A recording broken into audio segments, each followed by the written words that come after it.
I'm really happy you came so numerous this Sunday morning, and sunny Sunday morning. I have an extreme pleasure and honor to introduce my dear friends and colleagues who honored us really with this visit and talk. So let me introduce you Henrietta L. Moore. She is the William Wyse Chair of Social Anthropology at the University of Cambridge. Previously, she was Deputy Director for Research and External Relations and served as the Director of the Gender Institute at LSE from 94 to 95, London School of Economics, yeah? Mm. She has held numerous visiting appointments in the United States, Germany, Norway, South Africa, among other places. Especially Africa is, North Kenya is the place you are visiting it a lot. Marquette is the place, yes, yeah? 30 years of going back and forth doing the research. Her research program has focused on gender, livelihood, strategy, social transformation, and symbolic system. She is one of the leading theorists of gender in the social sciences, and her work has developed a distinctive approach to the analysis of the interrelation of material and symbolic gender systems. Okay, your CV is really extremely long, so I won't go to everything, to all of it.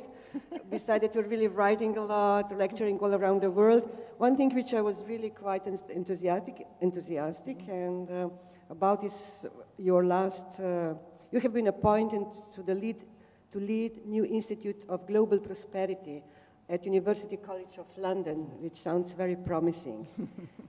And maybe you will tell us later on what is it about. And well, Renata maybe doesn't need so much introduction around here. She is not only our neighbor, but she's also on the board of Balkan Express network.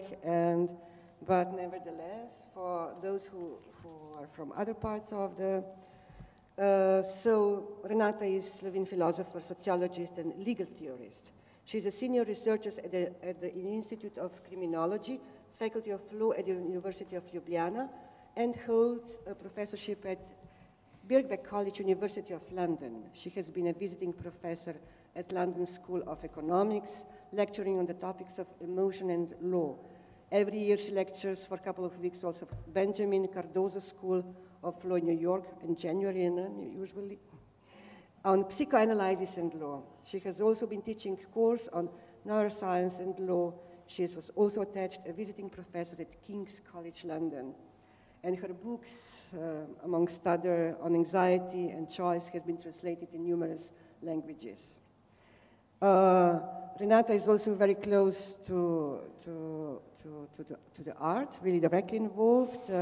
You are a close collaborator with Mateja Bučar, a choreographer from Slovenia, and also involved, and you're writing on Delo as a columnist, and Barcelona Avantgardia, no?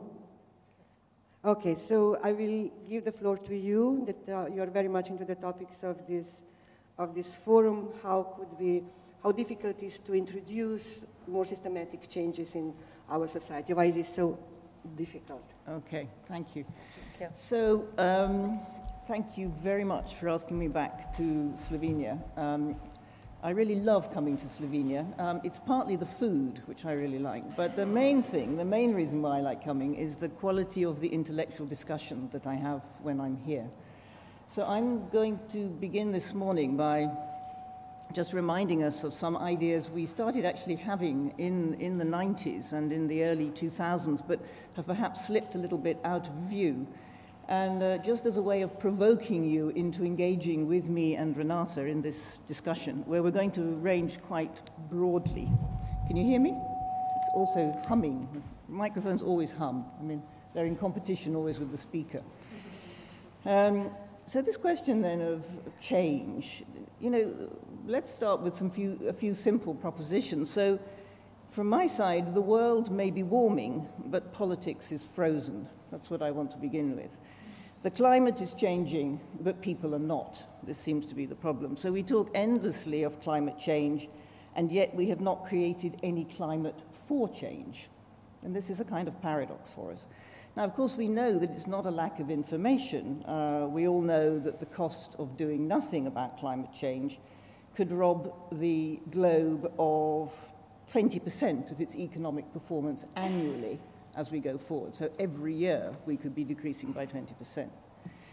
Now, one of the things that's interesting about politics, and particularly when we think about politics in relation to the arts, is that politics, of course, is about story making. A new politics would require new stories. So what do our current stories look like? Perhaps the problem is our current stories. So I immediately thought about this, and I thought about Cormac McCarthy's The Road. I don't know how many of you have read the novel, but some of you may have seen the film. So the film, which is a rather horrible film, I think, although it was widely praised everywhere, really, is a story about a sort of post-apocalyptic America, we imagine. It's a man and his son on a journey across this horrible apocalyptic landscape. The point about this journey is that it has no goal. It's futile. They are going nowhere. The man and the boy in the story actually have no names. They remain unnamed throughout the whole of this process, right? Now, in contemporary political life, apocalyptic imaginaries infuse the whole climate change debate. In fact, they infuse the whole debate about the environment and the human-environment relation. So if we do nothing, the Earth as we know it will come to an end, and humanity will come to an end. That's the basic story. Well, of course, these kinds of apocalyptic visions, as we all know, have a long history in Christian thinking. But in Christian apocalypse, what happens is that there is always a promise of redemption after the apocalypse. There's a new dawn that can come. Some event will change history, and something new will come out of it. But currently, in the kind of way in which we tell this story about climate change, there is no new dawn. We're walking into this kind of post-apocalyptic landscape. So it turns out that climate change politics are not really about climate at all, but mostly about how to transform the way we think and about how we are going to develop new concepts, new ways of thinking to transform social institutions and social practices.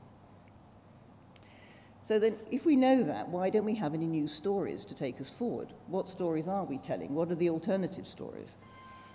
Now, starting, in fact, in the sort of 1990s, when I was looking back at it, thinking about what I would say to you this morning, several useful kinds of theories did kick around in the 1990s and the early 2000s.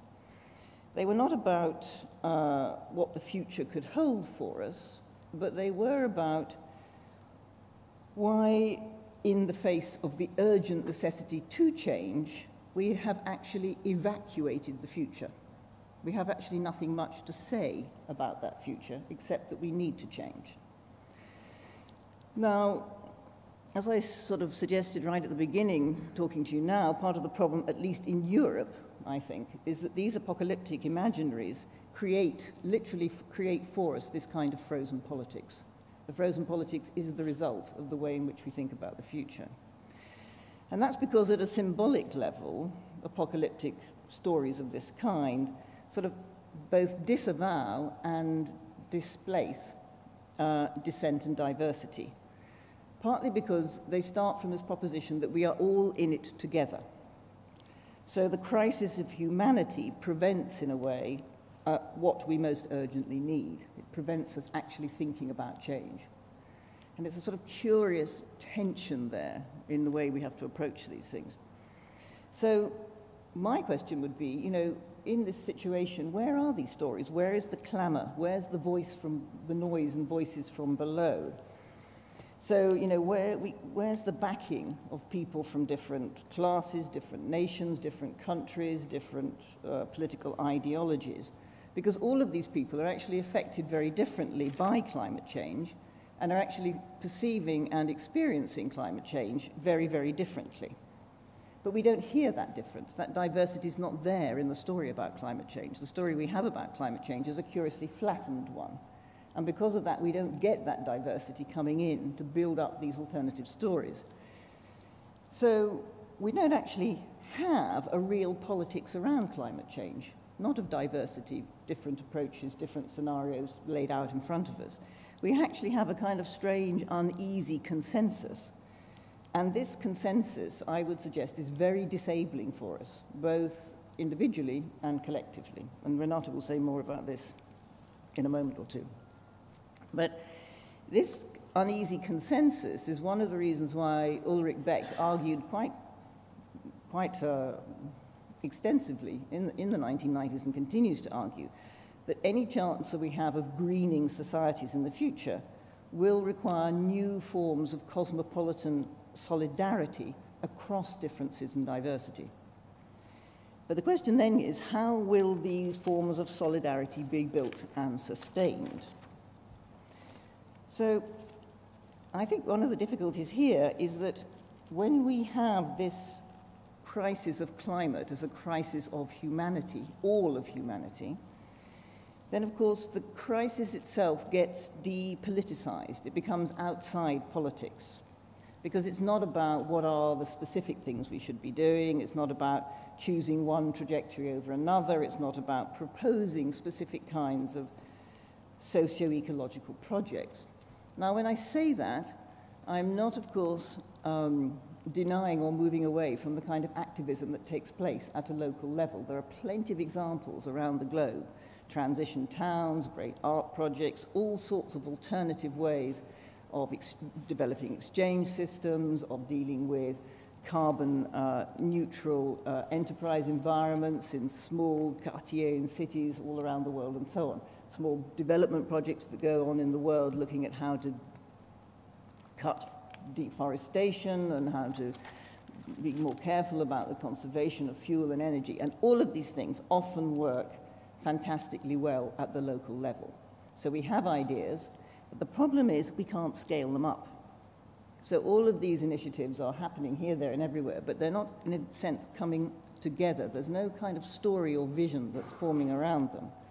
So what we end up with on the climate change agenda, and I think this, we could put many other things into this story, it isn't just climate change, and we'll come on to that later, is there's a kind of mobilization, a kind of anxiety and an agitation around climate change, which we can all feel, which we experience, but no real politics, no real diversity of approaches, no cornucopia of alternatives, nothing that we could actually choose between, that we could even debate which way will we go.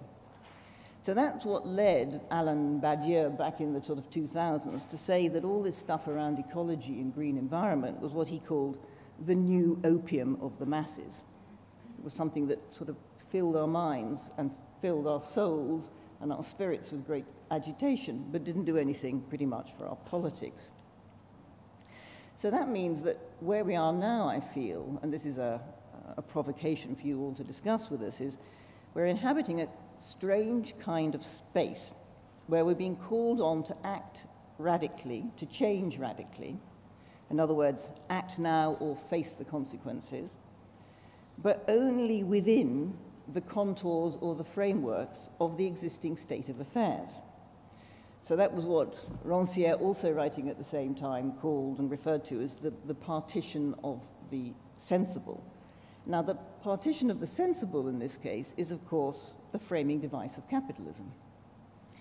So we're being asked to change our lives radically, but without having any developed idea as to what these new social, economic, and political institutions are that will be needed to safeguard our future on the planet. We don't really know what they look like, right?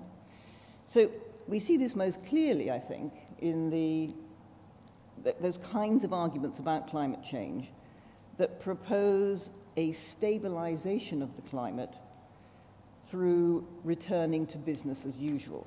In other words, ensuring the continuation of capitalism. That's what most ideas about how to deal with climate change are about. Stabilize it, and then we can continue as before, right? Continuing as before means continuing within the same system, not proposing an alternative. So even more obviously, I think we can see this in the way it works when people who talk about how do we tackle climate change actually propose that climate change will be tackled by mobilizing the inner dynamics and the logics of the very system that created it. So what are their solutions? Their solutions are the privatization of CO2, commodification and market exchange via carbon, various forms of carbon offset trading, In other words, a vision, quite literally, where getting the prices right will solve everything. So this demand to respond to potential catastrophe without any idea of how to do it actually exhausts our imagination, as Badiou says. It exhausts our political imaginations. It actually prevents us from creating new stories because we can't change radically within this kind of straitjacket that we're in, held like this. So this idea that we have to have change, but having it without change, of course, freezes politics solid, in my view. It stops it dead in some way, which we find very difficult to manage. In other words, we end up in a strange place where it's actually easier to imagine the end of the world than it is to imagine how we might transform capitalism. Now, that really does seem like a kind of lack of imagination on the part of a lot of very, very talented people around the world, right? If it's easier to imagine how we could end the world than how we could transform capitalism, build new social institutions, build new ways of collaborating with each other. But I do think that the reason why we feel frozen, and we can discuss this, and I'm going to hand over to Renata in just one second. The reason why we feel frozen is because we're in this impossible situation where we demand that change should happen individually and collectively, and yet we are in an iron grip of something which we have not thought hard enough about what the alternatives to it would really be. So, yeah? Thank you, Henrietta, for opening up the parameters of our discussion. When you were speaking about sort of envisioning the future, I sort of immediately started thinking about actually our real lack of playing out scenarios about the future. You know, we can't envision how the world might look at in a few decades. Yeah. What about, 50 years or maybe 200 years? And, we have been more and more frozen because of, first of all, I think a certain kind of a change in perspective towards risk and death. Now, as soon as you look at the debate about climate change, you come to the sort of problem of demise and anxiety over death. And a lot of our traumas of inability of cope, what climate change really means, sort of kind of circulates around our personal problems with, fear of death, demise, decay, the end. Now, we can sort of, let's say, as you said, imagine the end of the world, but not the end of the capitalism. But even in regard to, sort of natural changes, denial is one of the strongest things I have sort of observed. And I looked a little bit a few months ago at the logic of this denial, since we have been talking for decades about, climate change being something happening pretty much everywhere. We first, of course, had a fantasy that climate change might happen in such a way that temperatures would steadily rise. And, only later, scientists working on climate change realized this will not be so, that what will happen will be huge changes, turbulences, sometimes a little bit warmer, then much colder, and mostly what is happening is unpredictability in regard to, even, what kind of crops we might envision sort of growing and what might be seasons. So that's why, one of the fears is that there will be definitely new political conflicts, mostly between South and North. Now, South will be definitely more affected, but also South doesn't have infrastructure to cope with the kind of devastations which this unpredictable weather brings.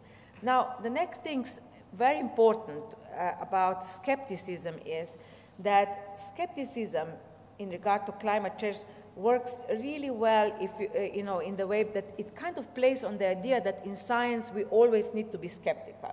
Now, one of the ideas is that when science introduces a new knowledge, we have to kind of, let's say, question the knowledge. And here this power of questioning has been the tool around which conservative politics have played its kind of discourse of skepticism. And of course, here this discourse is heavily supported by the marketing campaigns coming from big industries And, you know, if we study the logic of this marketing campaign, we will see that there is a similarity between this skepticism and the type of skepticism that was at work, you know, a few decades ago in regard to tobacco industry. Now, at the start of the sort of talk that tobacco causes cancer, you know, big tobacco industry was really, you know, kind of paying, you know, sort of marketing campaigns to speak about skepticism. We have to doubt the scientific research about the link between tobacco smoking and cancers. And, you know, so this power of doubt is played out in a similar way. Now, when we speak about risk, we can see that today's society is obsessed with risk management. And I don't know, you remember, we had at LSE a risk department. Yes. I remember meeting once with the guy who was leading it. His name was Mr. Power, quite a nice name. But when I met with this Mr. Power, you know, and we spoke about risk, I was interested about how humans cope with risk. Now, his whole discourse doesn't have humans at all. No. It was all about structures, you know, the corporations, and society was sort of like, you know, an organization which should deal with risk, but no way of dealing about the human anxiety and, you know, basically what risks means. Now, we created actually a new story, I think, around this risk management. And the idea is that, you know, we kind of have a perception that we, in a lot of domains in our life, can prevent risk, and that we can somehow master the outcome of what is risky. If we look at our private lives, we are sort of constantly obsessed with learning, you know, how to prevent illnesses or even risks that come with emotions. You know, we are all the time bombarded how to, you know, manage our children, love affairs, you know, how to think about personal health and so on. And at the same time, you know, the whole obsession that we had with the market was about risk prevention. You know, like a few years ago, just before the crisis of 2008, there was a huge belief that we have almost perfected computer programs which are studying risks in the finance world. One of the programs is called VAR, Value at Risk, and this program was the one that almost all financial institutions around the world were using, especially in the United States, and their idea was that the program is 99% accurate. Now, as soon as someone tells you that something is 99% accurate, you should really think about that 1%. Now, the 1% with this program was that no one thought that the market actually can collapse. Now, all the data that they used in this prediction and forecasting of future investments was based on the last few decades of continuous growth. The data that they used didn't go back enough to the crisis in the late 20s. And that's why they didn't even imagine sort of a collapse of the market. Now, at the same time, when we are so risk adverse, we also are becoming, you know, quite risk-seeking. So we can see a kind of an enjoyment, especially with the, you know, upper classes, of actually constantly exposing themselves to risk, and kind of illusion also with this that we can actually master death. Now, you know, we have in Slovenia more and more people who in the climbing the mountains every year kill themselves because they're climbing in the most absurd way. We are also probably the most kind of advantageous nation climbing Himalaya. You know, kind of, I don't know, in these last 2 years, we kind of maybe lost a little bit this desire, but before, every year, you know, a few people would get stuck themselves up in the Himalaya, then phone back with their, you know, satellite phone, come, you know, call those guys in Switzerland and come to rescue me. And in some way, when I looked at these, you know, ideas about risk, I realized that, you know, a lot of the idea is that we can master death, actually, or that we can kind of touch where is the limit between life and death. And in some way, a lot of the ideology behind was also about a kind of a crazy idea that nature is like a kind of a human being with whom you get in touch, like the mountain accepts you or not. Now, you know, like you're having special feelings with that. But a denial of that was behind it. And we know in the developed world also, really this desire to seek extreme things, like extreme sports is on the rise. In all the skiing resorts, you will have many people going off the designated area, as if, you know, this, you know, inability to think about the future, the fear of that is kind of coupled with an ideology and a fantasy also of all powerfulness of the person. And that's, I think, an interesting subjective sort of change which is happening, especially, I think, in the upper echelons of society. Kind of the, you know, narcissism coupled with all mastery, you know, and extreme arrogance, of course, but even to the point of, you know, actually seeking moments of, you know, self-destitution or, you know, even kind of moments of kind of where you actually come close to death. Yeah. I mean, I think it was, I think it was Gillian Rose in her last book, the philosopher Gillian Rose, her last book was called Love's Work, and she said, modernity is a moment in which we are infinitely sentimental about ourselves, but methodically ruthless about others. Right? And I think this is an interesting problem. Yes. It's about the relation between self and other. So, for example, one of the very, very good things about the kind of interconnected, mediated world that we live in is that we can know a great deal about other people's lives, and that we can apparently enter into forms of cosmopolitan solidarity with them of the kind that Beck perhaps wants, so that we can support what's going on in Syria, we can support what's going on in Zuccotti Park, we can support what's going on in political protests around the world. We can also express outrage. We can empathize with other people's hurt, and we can do something about it. That's just happened with these terrible floods, for example, in the Balkans that have just taken place, right?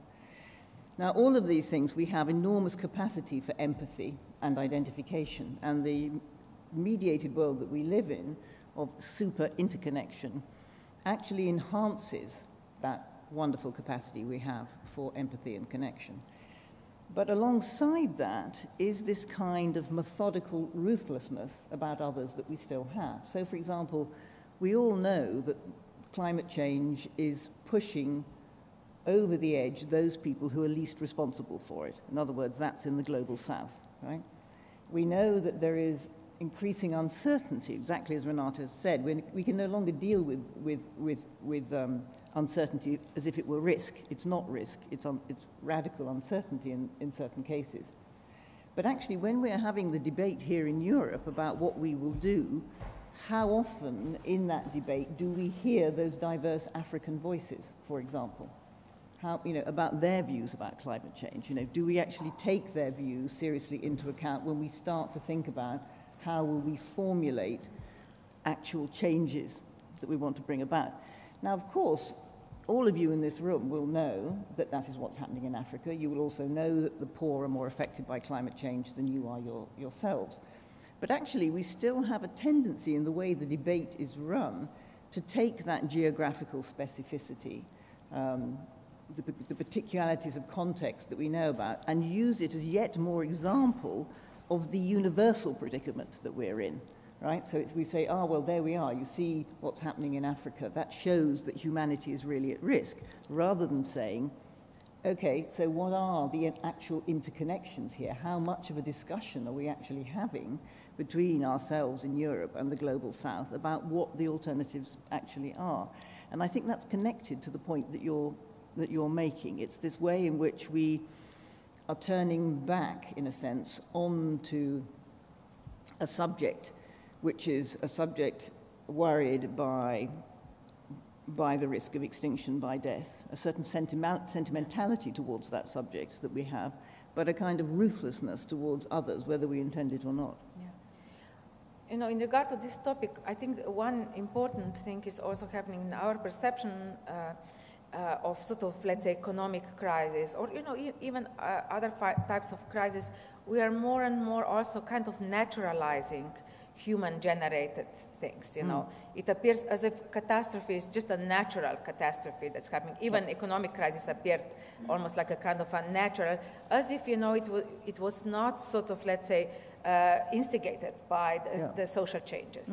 So we are having kind of a, you know, moment when we are forgetting cultural, social dimensions and have a fundamentalist view about, you know, the markets and economy almost as a separate thing, and then we are naturalizing what is happening with them. And just sort of slightly going a little bit to this, you know, climate changes, I myself think that the change in the future might really happen in some way because of the changes, climate changes. I think this will be probably the moment where we can go either in the direction of the change which we hope, you know, less inequality, more solidarity, different kind of an organization of society in the future, or, you know, the change for the worst, more totalitarian leaders, you know, more ruthlessness, you know, severe sort of like division between rich and poor. And I think that we are at the cusp between the two. Since I just came yesterday from Serbia, and I'm still under total shock of what had happened there,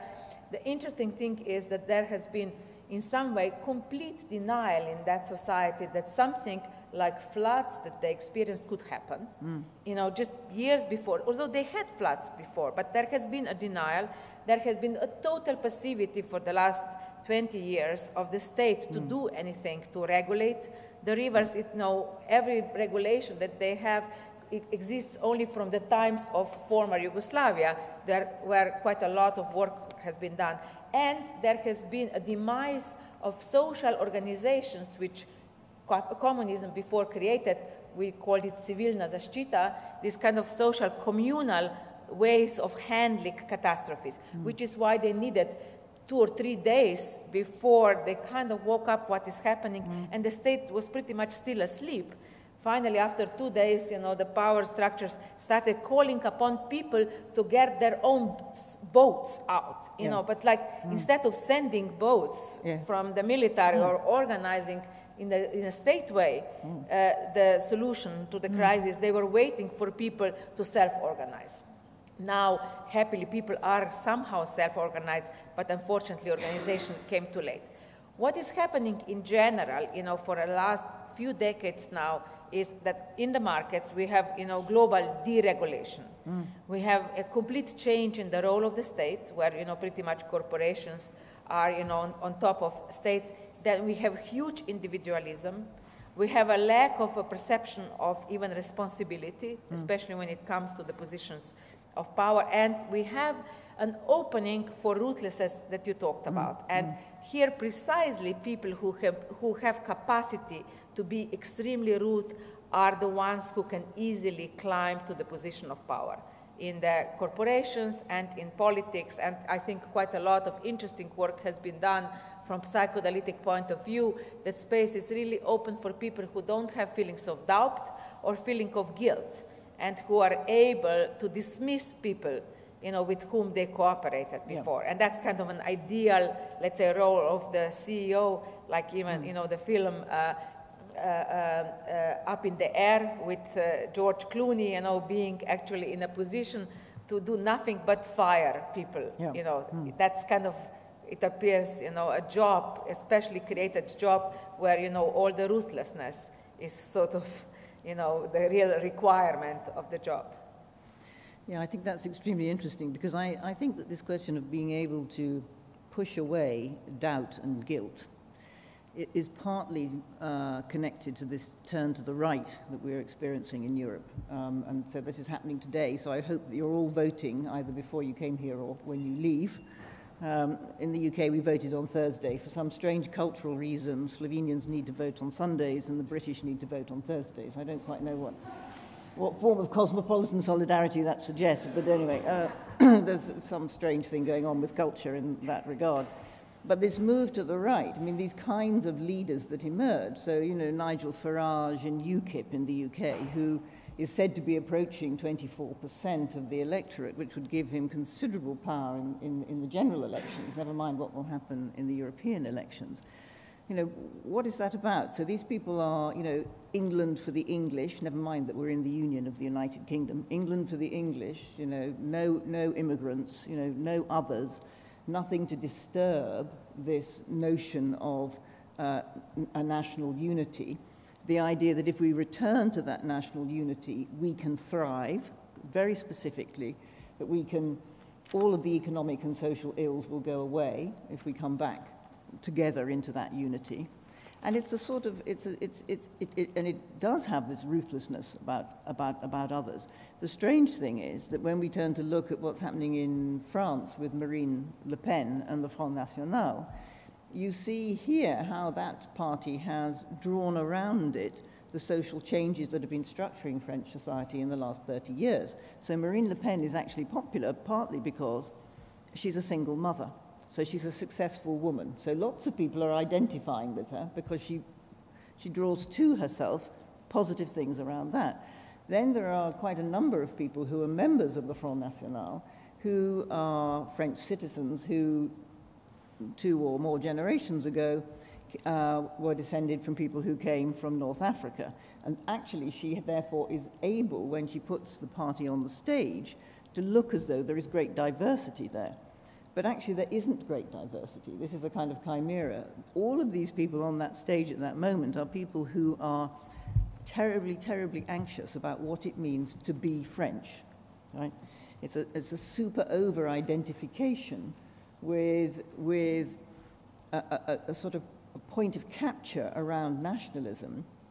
And so when we come to the European elections, of course, that point of capture becomes enormously important. I mean, there's a real threat to Europe which comes from the way in which people's sentiment is captured around nationality. And those people who are able to push away doubt and guilt somehow manage to capture that point around nationalism particularly well, I think.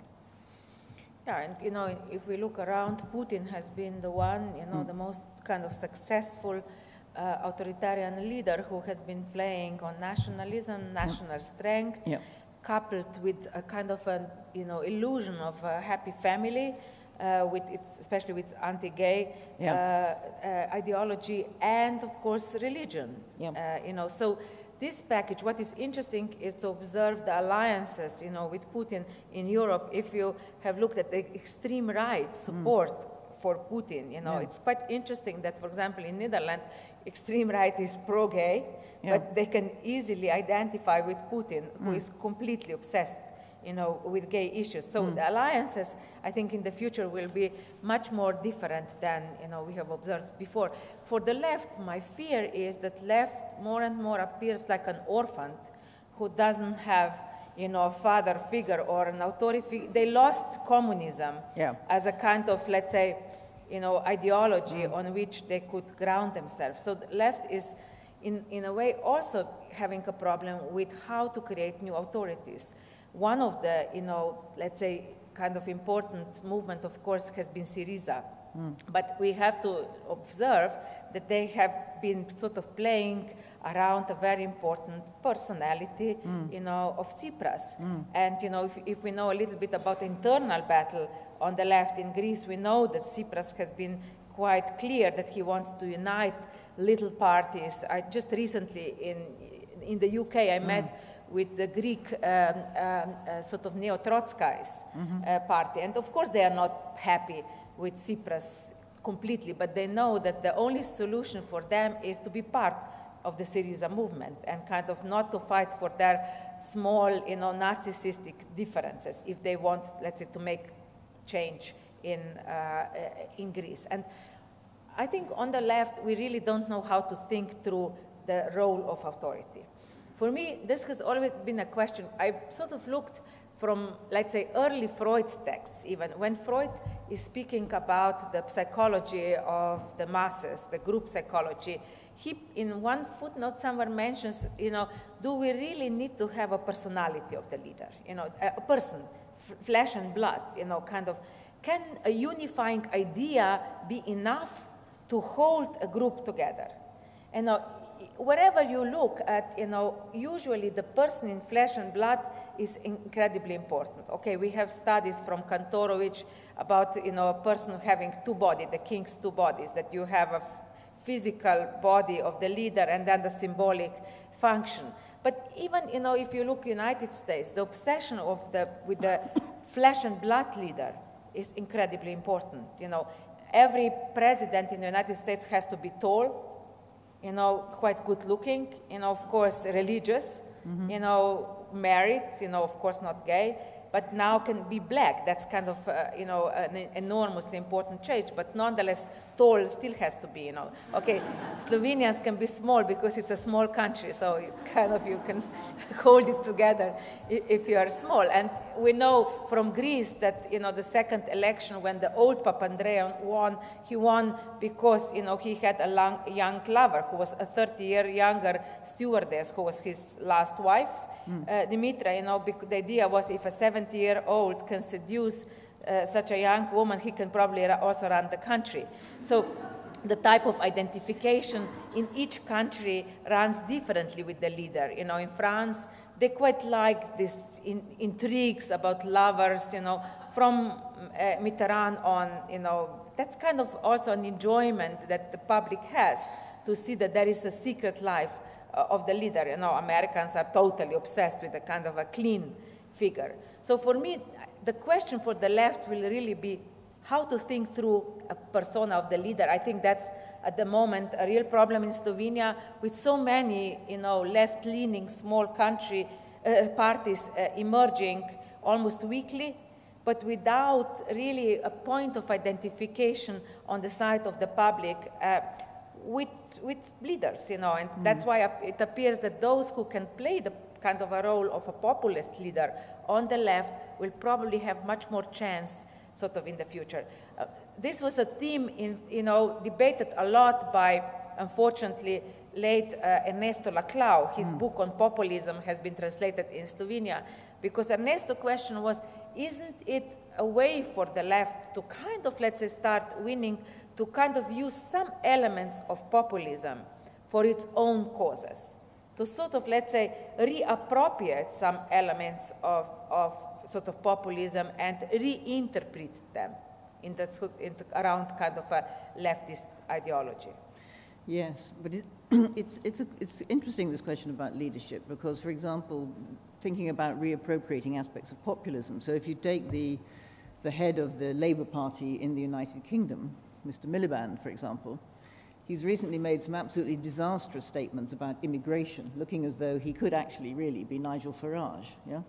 And this is because there's a huge pressure to be seen identifying with this particular form of nationalism, with, the closure that's important, with the idea that, people are dissatisfied. And of course, he, like Mr. Cameron, the Prime Minister, has his eye on the fact that actually UKIP, Farage's party, has people in it who are defecting not just from the Conservative Party into this extreme right party, but also from the Labour homelands. That is, people who were formerly employed, and because they were employed, they would have been members of trade unions, and they would have been affiliated to the Labour Party, and they would have voted Labour. But since the financial crisis, and they are no longer in that situation, they're in real want and need and misery, many of these people, they have moved into the right-wing party as well. So this right-wing party is actually made up of a complex set of right and left. Yes. Therefore, the leadership on the left, as it moves towards to capture this more populist or popular position, there's a fine line to be drawn there. As Mr. Miliband does that, he actually weakens his position as well as strengthening it simultaneously for the UK. Yeah, but he could have done differently. All the statistical data shows that Britain profited from immigrants immensely. Yes, every Brit loves the fact that they have Polish plumbers, that they have fantastic food, which other nations are bringing. Economy is thriving because, you were not so severe with immigration. And he could have used those types of data in his discourse. He could, and he didn't, which is interesting. And then when we turned again to look at for example, the protests that have been taking place since 2008, there's been a great deal of discussion about two things about these protests, whether it's Zuccotti Park or Taksim Square or Tahrir Square or wherever. So the idea has been that somehow these mass protests, these mass movements don't have leaders, yeah? And also that they don't have programs of change. So they're about protesting, but they're not about actually proposing an alternative way forward. Now, on the question of leadership, I find this quite interesting because there's some good new research now on what happened. So yes, everything's being organized through Twitter and Facebook, and I'm sure that happened here in Slovenia also when protests were taking place. But what's also happening is that in that context of bringing people together, the assembly of large numbers of people, there are actually individuals who are acting as leaders. It's a different kind of leadership. It's more like finding ways of bringing people together. So curating, I would call it, interestingly enough, curating a space, particularly an emotional space, into which people can move and come together. And it's that move of curation rather than of actual leadership from one hierarchical figure that seems to work well. But curation, of course, will get you onto the street. It will get you moving together. But what happens after that? That's where the program of change becomes a problem. Is because to get the curation to actually lead to a program of change is a more difficult, structural problem.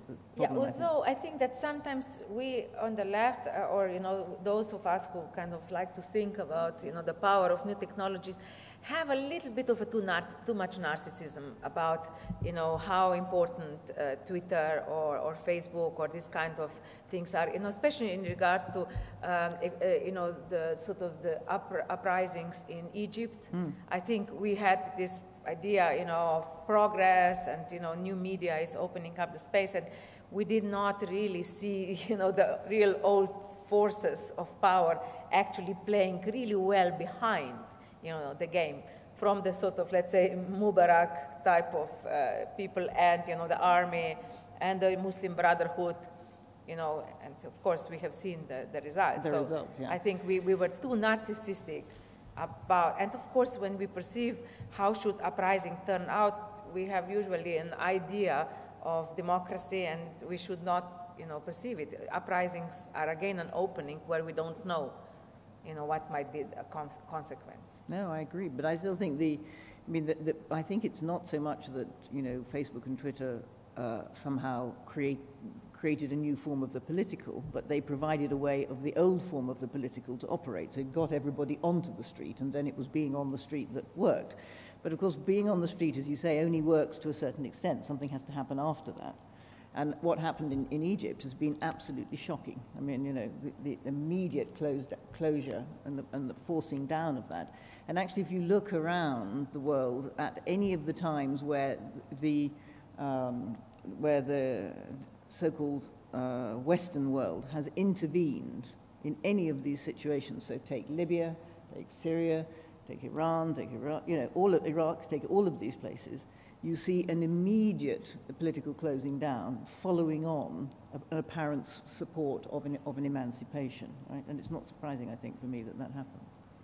Yes, just to go back to this problem of the nation state and so on, there has been also quite a lot of discussion now whether the fact that sort of we in some way often don't have such kind of strong identifications with the idea of nations and so on is opening the door for particular movements like fundamentalism or some even kind of tribal groups emerging, so that when kind of a unifying idea doesn't exist, the power comes then to the hands of the extremists, in a way that we are kind of frightened about.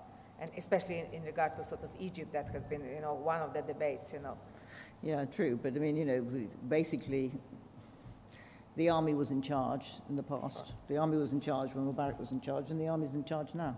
Yeah? So Egypt is, an interesting case. What do you think about our audience? Do you think we should be inviting them to? I think a little bit of democracy. Democracy would be good. Yeah. Yes. Too much, whatever. How will we do this?